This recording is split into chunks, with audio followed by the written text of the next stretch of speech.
திருப்பாடல்கள் 27 1, 4 மற்றும் 13, 14 முடிய. ஆண்டவரே என் ஒளி, அவரே என் மீட்பு, யாருக்கு நான் அஞ்ச வேண்டும்? ஆண்டவரே என் உயிருக்கு அடைக்கலம், யாருக்கு நான் அஞ்சி நடுங்க வேண்டும்? நான் ஆண்டவரிடம் ஒரு விண்ணப்பம் செய்தேன், அதையே நான் நாடி தேடுவேன். ஆண்டவரின் இல்லத்தில் என் வாழ்நாளெல்லாம் நான் குடியிருக்க வேண்டும். ஆண்டவரின் அழகை நான் காண வேண்டும்.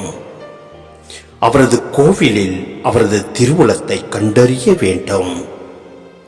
வாழ்வோரின் நாட்டினிலே ஆண்டவரின் நலன்களை காண்பேன் என்று நான் இன்னும் நம்புகின்றேன். நெஞ்சே, ஆண்டவருக்காக காத்திரு. மன உறுதி கொள், உன் உள்ளம் வலிமை பெறட்டும். ஆண்டவருக்காக காத்திரு.